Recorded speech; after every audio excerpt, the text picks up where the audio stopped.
오늘은 경건한 자를 지키시는 하나님이라는 제목으로 오늘 말씀을 한번 생각해 보겠습니다. 이런 얘기가 있습니다. 인디안들이 싸움터에 나갈 때 특징적인 것 한 가지가 있다라고 얘기합니다.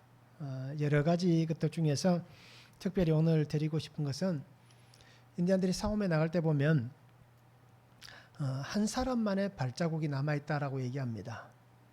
그러니까 이렇게 군사죠. 군대가 가면 발자국이 뭐 수십 개, 수백 개가 나야 되는데 이렇게 인디안들이 싸움터에 나갈 때 보면 발자국이 하나밖에 없다. 그러니까 한 사람이 걸어간 발자국 표시만 있다라고 얘기를 합니다.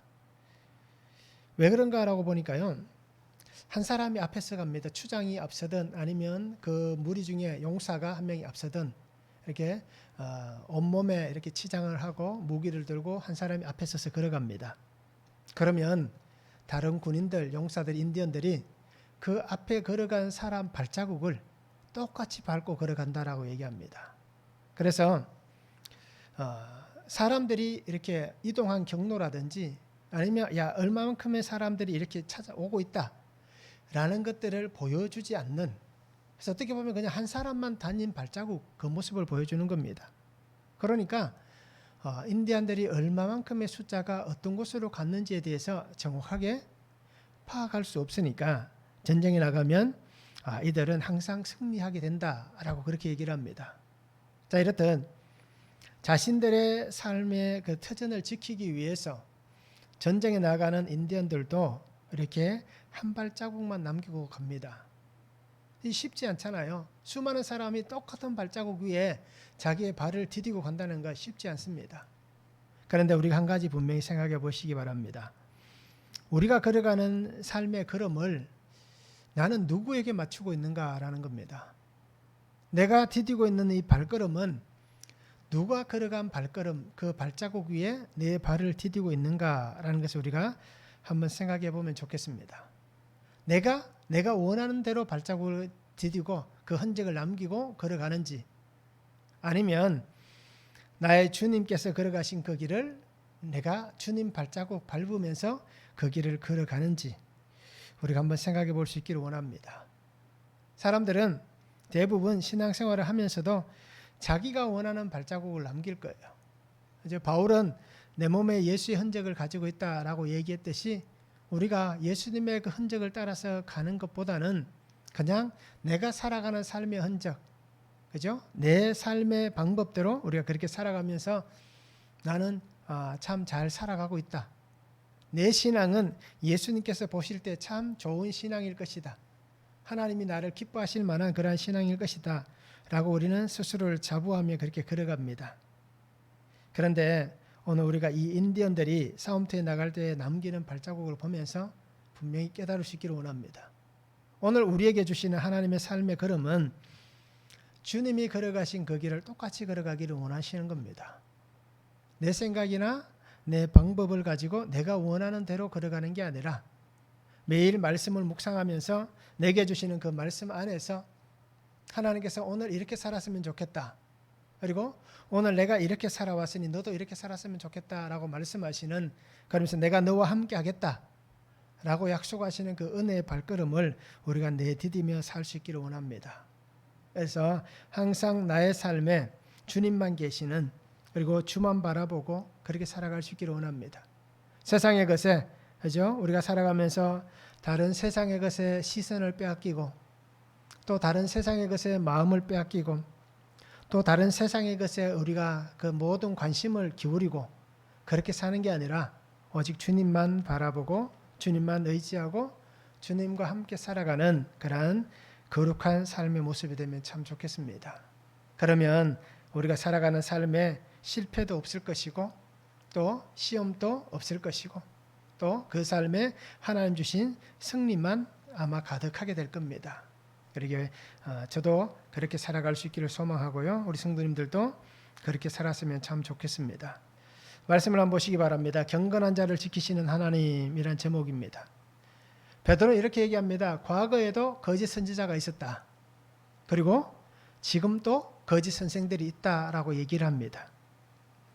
그러면서 그 거짓 선생들로 인해서 사람들이 그들의 호색하는 것을 따라가고 또 진리의 도가 그렇게 그들을 따라가다 보니까 진리의 도가 비방을 받을 것이다 라고 얘기를 합니다. 그러면서 베드로는 하나님의 심판은 지체하지 아니할 것이다. 그리고 그들은 하나님의 심판 앞에서 분명히 멸망당하게 될 것이다 라고 말씀을 하고 있습니다. 그래서 경건한 자를 지키신 하나님, 첫 번째는 거짓 선생들이 있습니다. 1절에서 3절입니다.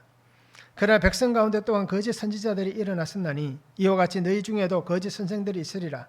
그들은 멸망하게 할 이단을 가만히 끌어들여 자기들을 사신 주를 부인하고 임박한 멸망을 스스로 취하는 자들이라. 여럿이 그들의 호색하는 것을 따르리니 이로 말미암아 진리의 도가 비방을 받을 것이요 그들이 탐심으로서 지어낸 말을 가지고 너희로 이득을 삼으니 그들의 심판은 옛적부터 지체하지 아니하며 그들의 멸망은 잠들지 아니하느니라 라고 말씀합니다. 베드로는 지금 이 1세기경의 교회를 얘기하는 겁니다. 그리고 더 나아가면 오늘 우리에게도 동일하게 얘기를 하고 있는 겁니다. 교회 안에 성도들의 삶 속에 어떻습니까? 거짓 교사들이 들어와 있다라고 얘기를 합니다. 자, 성도들의 삶의 신앙은 어떻습니까? 그 신앙으로 삶을 지키기를 원하고 또 삶으로 자신의 신앙을 지켜내기를 원합니다. 그래서 어떤 상황에서든지 성도들이 정말 그 힘들고 어려운 상황에도 끝까지 굴하지 않고 그죠? 삶 속에서 고군분투하면서 그렇게 살아가는 모습을 우리가 잘 볼 수가 있습니다. 그러면서 정말 외적으로 힘들고 어려운 시간을 보내기도 하고요. 또는 내적으로 혼란한 시간을 야기하는 그러한 시간들을 보내기도 합니다. 그런데 그런 것이 왜 생깁니까? 거짓 선생들의 미혹함 때문에 생겨난다라고 얘기합니다. 그래서 우리가 하나님의 말씀이 들려지고 그 말씀만 딱 듣고 그 말씀만 붙잡고 가면 정말 힘들고 또 혼란한 일이 없을 거예요. 그런데 우리에게 들려지는 얘기들이 어떻습니까? 수도 없이 많은 얘기들을 듣다 보니까 나도 모르게 외적으로 힘든 시간을 보냅니다.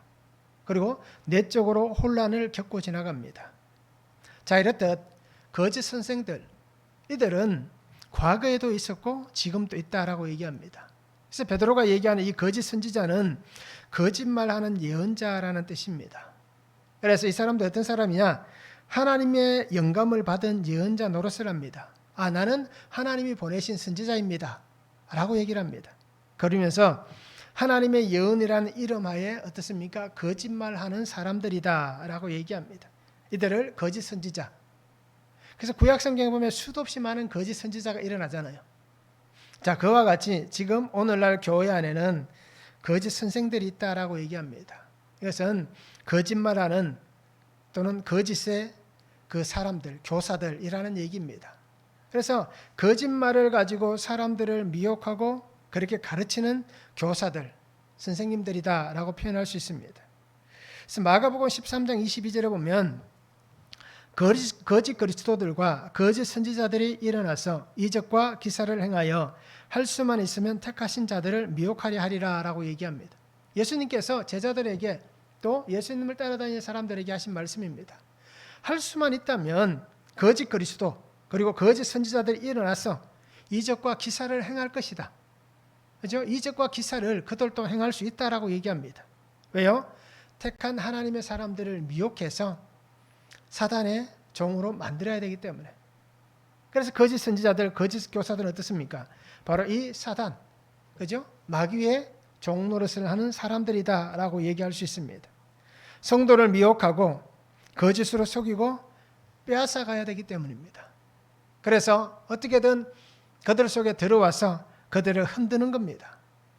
그러기에 그들을 통하여서 어떻습니까? 우리가 넘어지고 쓰러져서는 안 될 것입니다. 들려지는 얘기가 엄청나게 많습니다. 오늘날도 어떻습니까? 우리 주위에 보면 이단과 사이비들이 얼마나 많은 얘기를 합니까? 그래서 실제로 교회 안에 있는 성도들이 그들에게 미혹되어서 넘어가는 사람들이 얼마나 많습니까? 우리가 가장 많이 얘기하는 신천지, 하나님의 교회, 또 구원파 이런 곳에 얼마나 많은 사람들이 미혹되고 넘어가는지 우리가 잘 볼 수 있습니다. 그런데 그것만 있겠습니까? 우리가 알지 못하는 것도 아마 많이 있을 겁니다. 그래서 오늘 우리가 멸망할 것을 가지고 우리를 속이는 이러한 거짓 선생들에서 우리가 어떻게 해야 할지를 한번 생각해 보시기 바랍니다. 내가 나를 지키고 나의 신앙을 지키고 우리의 가정을 지키고 교회를 지키려면 어떻게 해야 하는가라는 것입니다. 그리고 우리가 신앙 안에서 우리가 가정과 교회와 나를 지키기 위해서 우리가 어떻게 해야 한다는 것은 어떻게 보면 좀 잘 알고 있습니다. 그런데 또 한 가지가 뭐가 있냐면 우리가 그리스도인으로서 삶의 윤리 또 하나님의 말씀에 기초한 우리들의 삶의 행위들 이런 것을 지키기 위해서 우리가 어떻게 해야 하는가라는 것도 우리에게 분명히 있어야 될 문제입니다. 그리고 오늘 우리 성도들이 내가 속해 있는 가정이 깨어지지 않도록, 그죠? 또 자녀들의 가정이 깨어지지 않도록 하나님 안에서 또 서로 간의 유대관계 안에서 깨어지지 않도록 우리가 어떻게 그들을 지켜가야 할지를 한번 생각해 볼 필요가 있다라는 것입니다. 그러게 말씀을 잘 보시면서 우리가 어떻게 할지를 한번 생각해 보시기 바랍니다. 그래서 거짓 선생들이 있는데 그들에게서 우리의 신앙을 지키기 위해서는 성도가 깨어 있어야 한다는 겁니다. 그럼 어떻게 깨어 있느냐? 어떻게 잠들지 않고 우리가 깨어 있을 수 있느냐? 그것은 하나님의 말씀으로 깨어 있는 겁니다.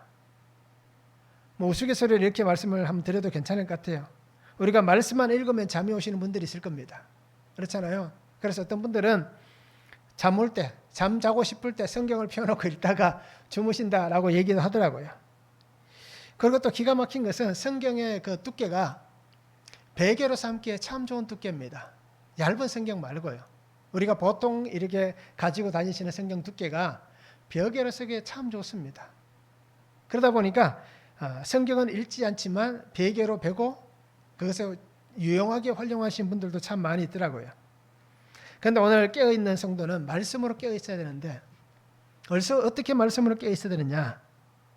말씀이 나의 속에 살아 역사할 수 있도록 날마다 우리가 그 말씀을 묵상해야 되는 겁니다. 그리고 그 말씀이 나의 속에 살아서 내 신앙과 삶을 지키기를 원한다면 그 말씀이 생명력이 있어야 되는 겁니다. 즉 내가 매일매일 말씀을 묵상할 때에 그 말씀이 하나님의 음성으로 들려지는 하나님께서 내게 말씀하시는 그 하나님의 생명의 말씀으로 내게 다가오면 우리가 하나님 앞에서 또 내가 살아가는 삶 속에서 깨어있는 말씀으로 깨어있는 그러한 신앙의 삶을 살아갈 수 있을 것입니다. 자, 말씀이 나에게 생명이 있어서 생명력이 되어서 나에게 살아있다면 우리는 이 말씀을 통해서 깨어있는 성도가 되는데 어떻게 또 깨어있느냐? 말씀을 통해서 영을 분별할 수 있는 성령의 지혜를 가진 성도가 깨어있는 성도입니다. 그러게 오늘 우리가 정말 하나님의 이 말씀을 통해서 내가 분별할 수 있느냐? 그래서 이 말씀을 기준으로 해서 이것은 잘못되었다, 이것은 괜찮다라고 우리가 선을 그을 수 있느냐라는 것입니다. 내 생각으로 이것은 옳습니다, 이것은 그럽니다라고 얘기하는 게 아니라 하나님의 말씀을 기준으로 해서 하나님의 성령의 그 감동을 통한 지혜를 가지고 내가 이것을 분별해낼 수 있는 은혜가 있어야 한다는 얘기입니다. 그래야 하나님 앞에서 우리가 깨어있는 신앙을 가진 사람이다라고 얘기할 수 있습니다. 하나님은 믿음의 삶을 사는 자에게 영분별의 은혜를 주셨습니다. 하나님의 자녀들에게 영을 분별할 수 있는 은혜를 분명히 주셨습니다. 이 영적 은혜는 바로 하나님 주신 은사입니다. 그러게 내게 주신 이 은사를 가지고 우리가 정말 혼탁하고 어지러운 세상 가운데에서 이 영적 분별을 할 수 있다는 것, 이것이 오늘 우리에게 가장 중요한 성도의 신앙의 무기가 될 것입니다. 그래서 저는 다른 시대보다도 요즘 이 시대를 살아가고 있는 성도에게 가장 하나님 앞에서 좋은 은사는, 가장 이 세상에서 강력한 신앙의 무기는 영분별의 은사다라고 생각을 합니다. 그래야만 우리가 하나님 주신 생명을 지킬 수 있습니다. 그래야만 나에게 말씀하신 하나님의 사명을 지켜낼 수가 있습니다. 그래야만 오늘 내 가정을 지킬 수가 있고 우리 자녀들과 우리 부모들과 형제들을 지킬 수 있고 교회 안에서 공동체에 속한 모든 성도들을 우리가 지킬 수가 있는 것입니다. 그러니까 오늘 우리가 나에게 주실 영적 은혜, 그죠? 영분별의 은사, 이 은혜를 구할 수 있는 성도가 되면 참 좋겠습니다. 말씀에서 또 벗어나는 것을 가르치고 권하는 모든 것은 가짜이고 거짓입니다. 그러니까 이 영역을 분별할 수 있다면 이것이 가짜다, 이것이 거짓이다라는 것을 우리가 들으면 그죠? 분명히 알 수가 있는 겁니다. 그리고 우리가 영적 분별이 아니다 할지라도 그냥 이성적으로 판단해도 거짓 선지자들이 가르치는, 거짓 교사들이 가르치는 그 이단적인 그 요소들, 이성만 가지고도 정확하게 듣기만 한다면 우리가 분명히 걸러낼 수 있는 겁니다. 그런데 어떻게 보면 신앙이라는 것 때문에 우리가 쉽게 그것을 분별하지 못하는 참 아둔한, 어떻게 보면 참 그 어리석은 그러한 삶이 오늘 우리들의 모습입니다.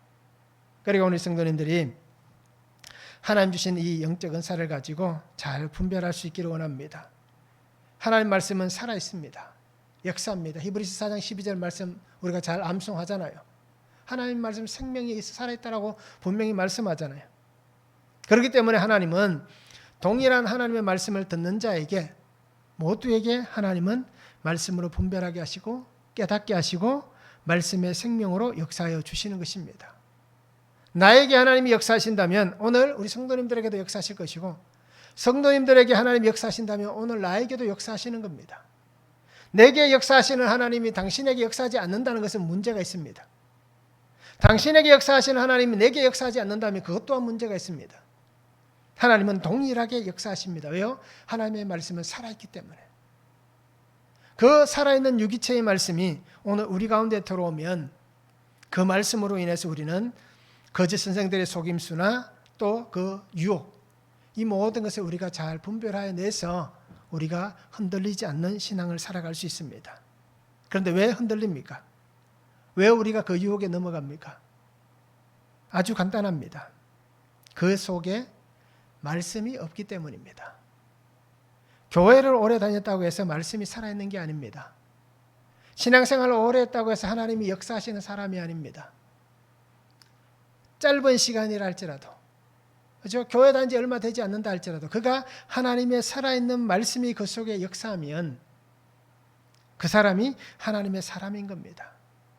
그러기에 이렇게 유혹하고 속임수에 넘어가는 사람은 말씀이 없기 때문이고, 결국 말씀이 없다는 얘기는 무엇이겠습니까? 하나님 주시는 구원의 생명이 없다라는 얘기입니다. 그 속의 은혜가 그에게 없다라고 말씀할 수 있습니다. 그러기에 오늘 우리 성도님들이 나의 주위에 있는 수많은 이단들, 거짓 선생들 또는 사이비들, 이런 것들을 통해서 우리가 정말 믿음을 잘 지켜내시기 바랍니다.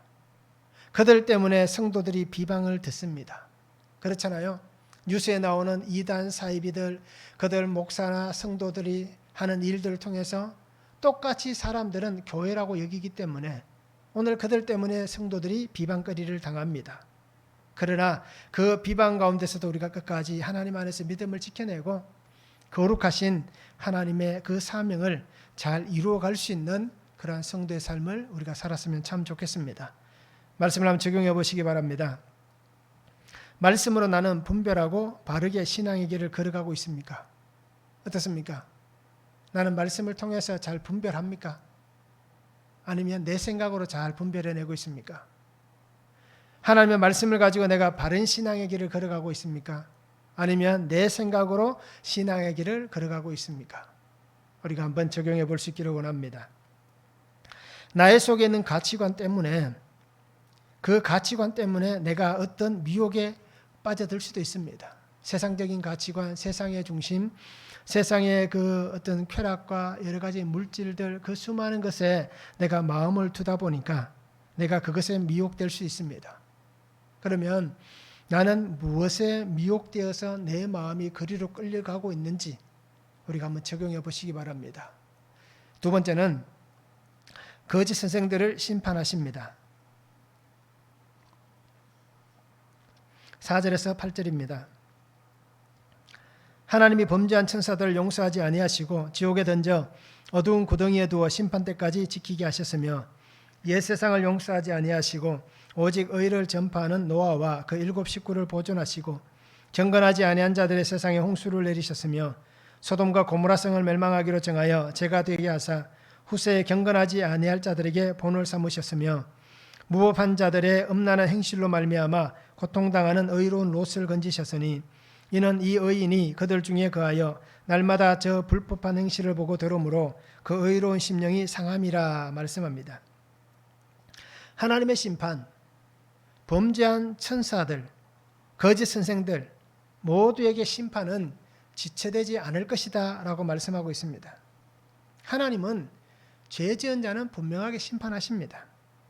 결국 심판받는 사람들은 자신이 지은 죄로 인해서 분명히 심판을 받게 됩니다. 저 사람 때문에 제가 벌을 받습니다.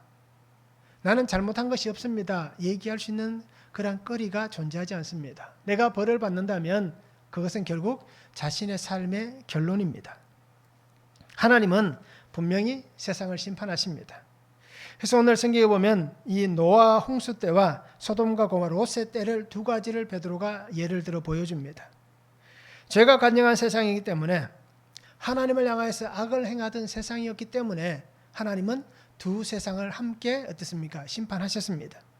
창세기 6장 5절에서 7절에 보면 여호와께서 사람의 죄악이 세상에 가득함과 그의 마음으로 생각하는 모든 계획이 항상 악할 뿐임을 보시고 땅 위에 사람 지으셨음을 한탄하사 마음에 근심하시고 이르시되 내가 창조한 사람을 내가 지면에서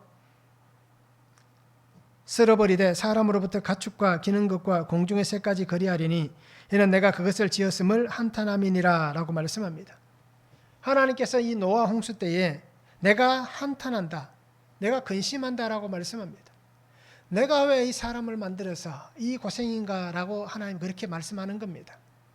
차라리 만들지 않았다면 내 속에 이런 걱정, 근심, 염려는 없을 텐데 라고 생각할 수도 있습니다.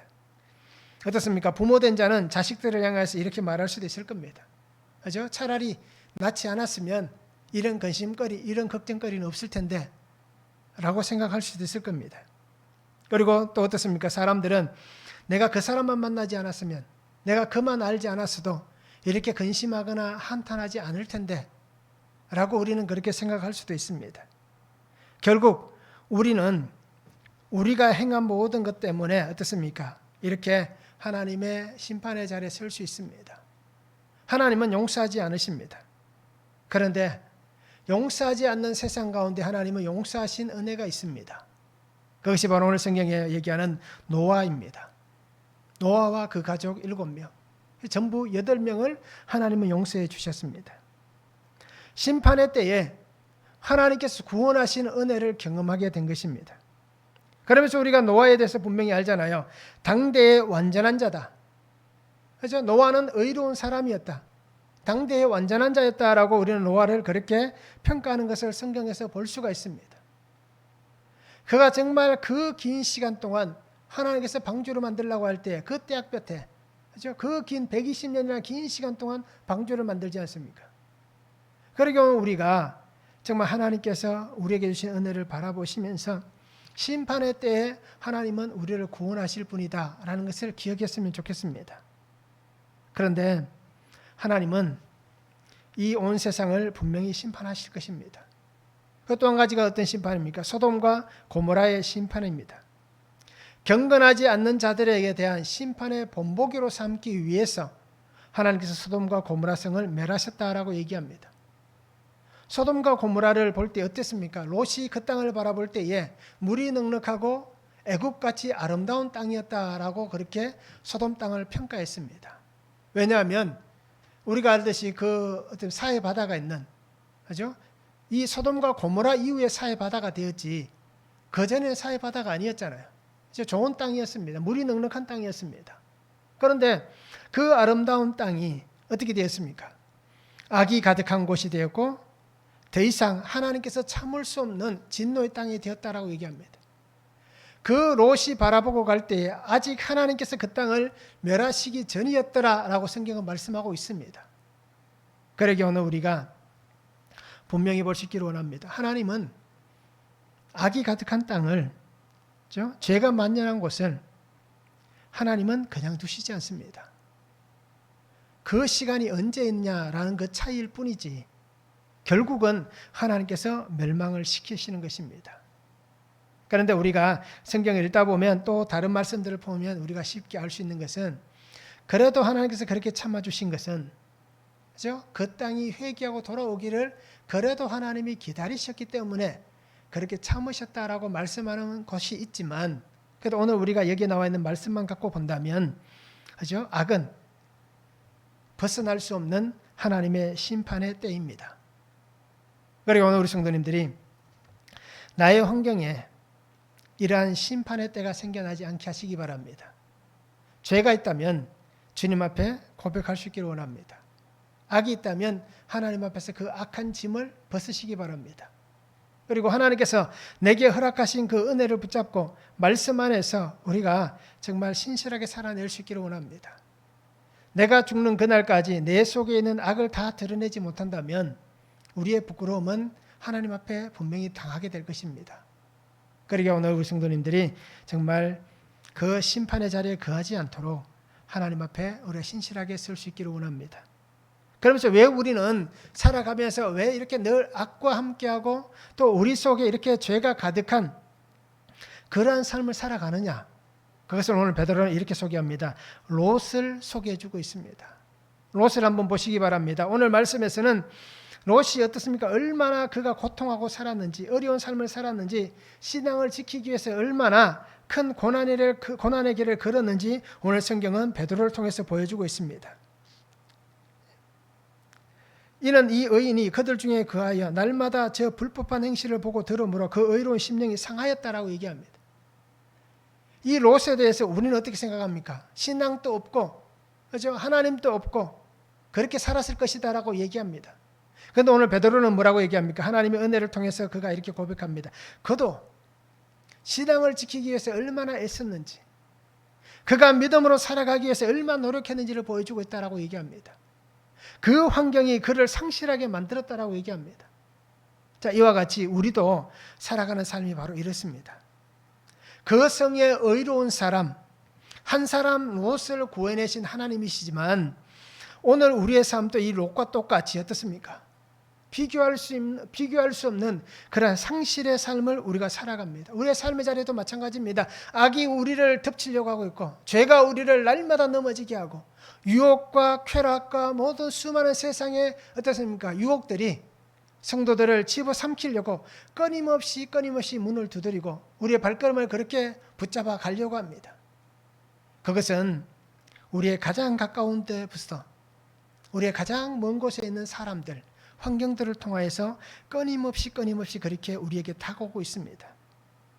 그러기에 오늘 우리는 롯은 그의 삶이 상하였다라고 얘기하지만 오늘 우리는 그 속에 살아가지만 우리가 그 속에 살지 않을 수가 없잖아요. 세상에서 살아가야 되잖아요. 그러니까 우리가 그 속에 살아가면서 우리의 영혼이 상하지 않도록 하시기 바랍니다. 우리의 신앙이 멸망의 자리에 서지 않도록 끝까지 믿음을 지켜내시기 바랍니다. 그것은 정말 힘들고 어려운 일입니다.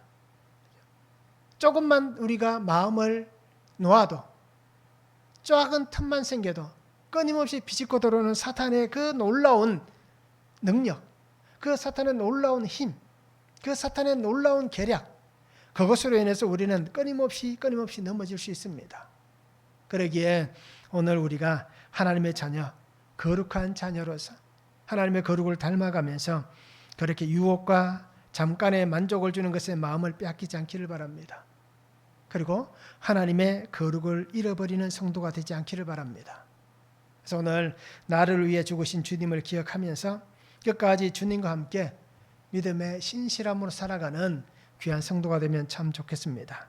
말씀을 적용해 보시기 바랍니다. 나는 구원의 자리에 서 있습니까? 아니면 나는 멸망의 자리에 서 있습니까? 어떻습니까? 내가 지금 구원의 자리에 서 있는지 멸망의 자리에 서 있는지 우리가 말씀을 통해서 한번 적용해 보시기를 바랍니다. 잠깐의 고난을 피하고자 악하고 음란한 세상과 타협하고 있지는 않습니까? 잠깐 생겨나는 이 고난, 이 아픔, 이 어려움을 피하려고 악하고 음란한 세상과 내가 타협하고 있지는 않는지 한번 적용해 봤으면 좋겠습니다. 이 고난, 이 어려움 견딜 수 있고 넘어갈 수 있는데 참을 수 있는데도 그것을 견디지 못하고 참지 못해서 세상에 그러한 음란함과 쾌락과 수많은 악함들과 내가 타협하고 있지는 않는지 우리가 말씀으로 적용해 보았으면 좋겠습니다.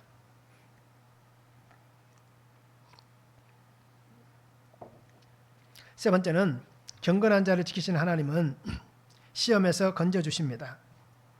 9절입니다. 주께서 경건한 자는 시험에서 건지실 줄 아시고 불의한 자는 형벌 아래에 두어 심판날까지 지키시며 라고 말씀합니다. 하나님은 하나님의 자녀들을 버려두시지 않습니다. 고아와 같이 그렇게 하나님은 버리시지 않는다라고 얘기합니다. 그래서 경건한 자는 시험에서 건지신다라고 얘기합니다. 경건한 자라는 것은 우리가 잘 압니다. 하나님을 두려워하는 신앙을 가진 사람, 그죠? 하나님으로 인해 그 신앙에 깊이가 있는 사람, 그 사람이 경건한 자입니다. 하나님은 하나님을 믿는 하나님의 사람들을 향해서 분명하게 유혹과 시련, 고난에서 하나님은 그 백성을 건져주십니다. 그리고 그 자녀들을 건져주셔서 그 시험에서 벗어날 수 있도록, 그 유혹에서 이겨낼 수 있도록 분명히 하나님은 돌보시고 지켜주십니다. 사탄은 성도들을 유혹합니다. 끊임없이 유혹합니다. 그래서 내게 있어서 가장 가까운 것, 아니면 내가 좋아하는 것, 또는 내가 사랑하고 내가 정말 아끼는 것, 그 환경 속에서 하나님은 나를 하나님 유혹하는 게 아니죠. 그 환경 속에서 사탄이 나를 유혹할 겁니다. 그리고 나를 넘어지게 할 것입니다. 그리고 하나님을 떠나게 만들 겁니다. 그리고 오늘 우리는 믿음 있는 사람으로서 나의 삶을 살아가면서 나에게 찾아오는 이 시험, 우리가 주일날 나누었던 그 불시험도 우리가 이길 수 있잖아요. 내게 찾아오는 그 불시험도 우리가 하나님의 연단으로 여기고 하나님 앞에서 내 속에 있는 죄의 모든 불순물이 제거되고 하나님 앞에 아름답게 드려진 신앙의 삶이 되듯이 우리에게 찾아오는 이 수많은 시험들 그리고 고난, 이 속에서도 우리가 끝까지 믿음을 잘 지킬 수 있기를 원합니다. 그리고 우리가 이렇게 믿음을 지키고 갈 수 있는 이유는 뭡니까? 하나님이 나의 아버지가 되시기 때문에, 예수님께서 나의 주님이 되어주시기 때문에, 주님께서 나를 위해서 십자가의 그 귀한 보혈을 흘려주셨기 때문에, 그리고 아버지께서 나를 돌보시고 내 걸음을 인도하여 주시기 때문에 우리는 이 시험과 고난을 이겨낼 수 있는 것입니다. 그리고 우리 성도님들이 항상 하나님의 의로운 손이 나를 돌보신다. 하나님의 그 날개가 나를 업어서 항상 하나님이 나를 하나님의 품 안으로 옮겨가신다. 하나님께서 욥에게 말씀하셨던 것 같이 하나님의 울타리가 나를 항상 지켜주신다 라는 이 하나님의 보호하시는 은혜가 있으면 잊지 않으시길 바랍니다. 그래서 그 은혜 안에서 담대히 믿음의 삶의 길을 걸어가시기 바랍니다. 그리고 하나님이 내게 부탁하신 그 사명의 길을 묵묵하게 걸어갈 수 있는 성도가 되면 좋겠습니다. 우리가 이렇게 살아갈 때에 어떻습니까? 그냥 정말 그렇게만 아무 문제 없이 끝까지 잘 되면 좋지만, 그런데 끝없이 흔들릴 겁니다. 끝없이 흔들 것입니다. 그러면 정말 끝없이 흔드는 그 흔들림 속에서도 우리가 말씀으로 중심을 딱 잡고 있으면 비틀거리지 않을 것이고, 그 말씀으로 딱 중심을 잡고 있으면 그죠? 똑바르게 걸어갈 수 있습니다. 흔드는 그 환경 속에서도 끝까지 우리가 똑바로 멈추지 않고 걸어가는 그런 믿음의 삶이 되시기 바랍니다. 신명기 31장 6절에 보면 너희는 강하고 담대하라. 두려워하지 말라. 그들 앞에서 떨지 말라. 이는 내 하나님 여호와 그가 너와 함께 가시며 결코 너를 떠나지 아니하시며 버리지 아니하실 것임이라 라고 말씀합니다. 이스라엘 백성들이 가나안 땅에 들어갈 때에 이제 그 땅에 들어가기 전 모세가 두 번째 마지막 설교를 통해서 백성들에게 권면합니다. 그들이 너희를 떨게 만들고 두렵게 만들 것이다. 그 땅에 가나안 땅의 그 거민들 장대 같은 그들을 통해서 너희가 떨릴 것이다. 그런데 떨지 마라. 왜? 하나님이 너와 함께 가시지 않느냐. 하나님이 너를 떠나지 않지 않느냐. 하나님이 너와 함께 하시니까 절대 염려하거나 걱정하거나 두려워하지 말라라고 얘기하고 있습니다. 이렇듯 오늘 우리 또한 나의 주님, 세상의 창조자이신 하나님께서 나의 앞에 앞서가십니다. 그리고 우리가 인디언들이 그 발걸음을 똑같이 발자국을 밟고 갔던 것 같이 주님께서 나보다 앞서가시는 그 은혜 앞에서 우리가 주님이 가신 그 길을 잘 밟고 따라가시기 바랍니다. 나의 걸음을 그렇게 인도해 가시는 하나님, 그 걸음을 우리가 밟고 따라가면 두려워하거나 염려하거나 걱정할 필요가 전혀 없습니다. 그리고 우리에게 말씀하시는 주의 은혜를 잘 붙잡을 수 있기를 원합니다. 고린도전서 10장 13절입니다. 우리가 너무 잘 아는 말씀입니다. 사람이 감당할 시험 밖에는 너희가 당한 것이 없나니 오직 하나님은 미쁘사 너희가 감당하지 못할 시험 당함을 허락하지 아니하시고 시험 당할 점에 또한 피할 길을 내사 너희로 능히 감당하게 하시느니라 말씀하고 있습니다. 하나님께서 그 길을 따라가면 그죠? 아무 문제 없게 하시지만 그러나 혹시라도 시험이 온다 하더라도 걱정하지 말아라고 얘기합니다. 항상 좋은 일만 있을 수는 없잖아요. 우리에게 눈물 나고 고통당하고 힘든 일이 생겨난다 할지라도 그것만 보면 죽을 것 같지만 그러나 그 속에서도 하나님이 주시는 또 은혜가 있고 기쁨이 있고 감사가 있기 때문에 그것을 바라보면 하나님께서 우리에게 주신 은혜가 풍성함을 우리는 보게 될 것입니다. 능히 피할 길을 내사 감당하게 하시는 그 은혜를 준비하셔서 우리에게 보여주실 것입니다. 그리고 오늘 우리는 주만 바라볼 수 있기를 원합니다. 믿음으로 하나님께서 내게 맡겨주신 귀한 삶을 복되게 살아갈 수 있기를 원합니다. 그래서 끝까지 하나님 앞에 충성할 수 있는 사람, 그죠? 중간에 도마는 대마죠. 예, 도마는 아니고 대마지요. 대마는 세상을 사랑하여서 세상으로 갔다라고 얘기하는 그러한 우리의 삶이 되지 않았으면 좋겠습니다.